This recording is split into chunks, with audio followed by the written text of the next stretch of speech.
दोस्तों, कल मैं देख रहा था कि फिजिक्स में 3 लोगों को नोबेल प्राइज़ मिला इस बार, कुछ क्वांटम इफ़ेक्ट्स का डिस्कशन कर रहे थे वो लोग। ये तीनों हैं जॉन क्लार्क, माइकल डेवरेट और जॉन मार्टिनिस। अब अचानक मैं फिजिक्स की बात क्यों करने लगा? 12 के बाद क्लास 12 के बाद तो मैंने फिजिक्स पढ़ा ही नहीं। मैं हर चीज़ ना देखता हूँ और एनालॉजी ड्रॉ करने की कोशिश करता हूँ कि इसको मैं अपने इन्वेस्टमेंट थ्योरी में या इन्वेस्टमेंट की समझ में कह लो, कैसे अप्लाई कर सकता हूँ। तो ये लोग 4 चीज़ों को डिस्कस कर रहे थे। उसमें एक है क्वांटम टनलिंग, दूसरा है एनर्जी क्वांटाइजेशन, तीसरा है मैक्रोस्कोपिक क्वांटम इफेक्ट और चौथा है सुपरपोजिशन। ये बड़े-बड़े नाम हैं, ये फिजिसिस्ट लोगों के लिए ठीक है, मैथमेटिशियन लोगों के लिए ठीक है। मुझे तो बस इनके इन्वेस्टमेंट एनालॉजीज़ खोजने हैं, ठीक है? तो मैंने एक चार्ट बना लिया है इसका और मैं समझने की कोशिश कर रहा हूँ। उम्मीद है कि आपको भी पसंद आएगी।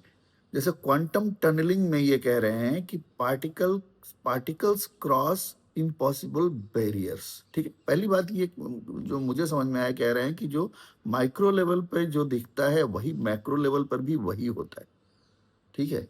तो एक तरह का रिकॉन्सिलिएशन टाइप का इन्होंने इन्होंने थ्योरी निकाला है।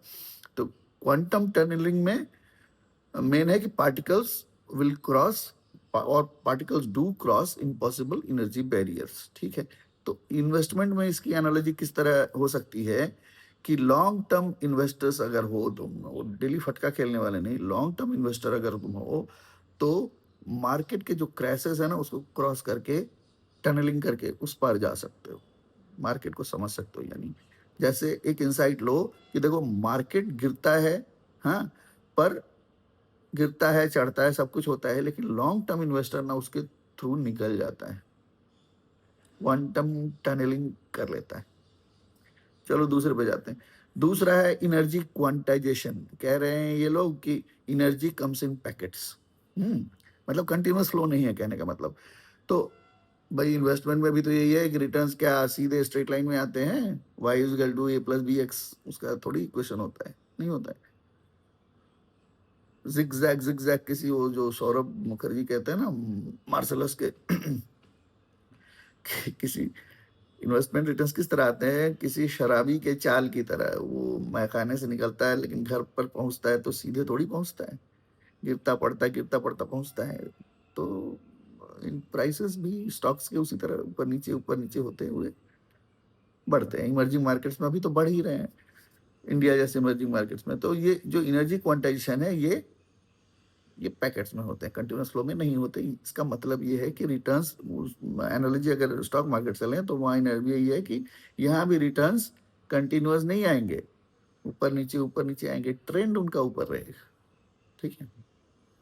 तो वेल्थ भी इसी तरह बनेंगे, स्पाइक्स में बनेंगे। यानी कि एक फेज रहेगा जब सब चीज मतलब स्ट्रेट लाइन में चलेगा, फिर नीचे गिरेगा, फिर ऊपर जाएगा, लेकिन ट्रेंड उसका ऊपर रहेगा।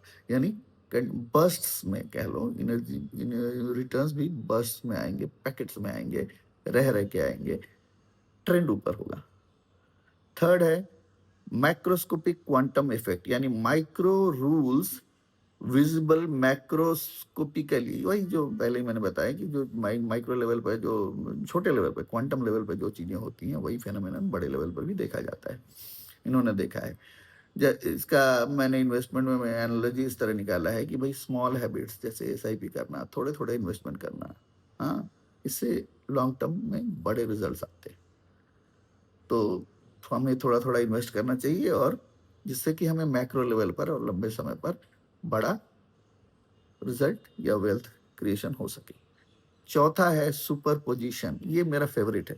सुपर पोजिशन में कह रहे हैं कि particles remain in multiple states until they are observed. वो कोलैप्स वगैरह की बात करते हैं कि जब हम पांचों सेंसेस से देखते या मेजर करते हैं या इंस्ट्रूमेंट से, तो चीजें कोलैप्स कर जाती हैं, अदरवाइज वो कई स्टेट्स में होती हैं। ये उनकी थ्योरी है। अब भाई देखो, स्टॉक मार्केट में क्या होता है, स्टॉक मार्केट में क्या होता है कि मान लो तुमने 5,000 रुपये लगाए, और किसी स्टॉक में लगाए, तो मान लो एग्जाम्पल के लिए तुमने टीसीएस में लगाए, और किसी ने 5,000 रुपये एक इंडेक्स फंड में लगाया। तो इंडेक्स फंड में जिसने लगाया उसने डाइवर्सिफाई किया, यानी कि उसका 5,000 रुपये कई कंपनियों में और कई सेक्टर्स में गया।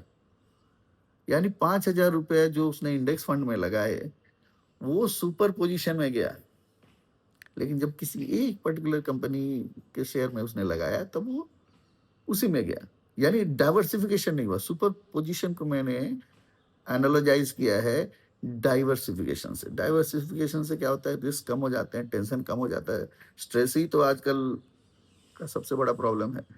तो सुपर पोजीशन को हम यूज कर सकते हैं डाइवर्सिफिकेशन से। अपने कमेंट्स बताना, और I hope that you have enjoyed it.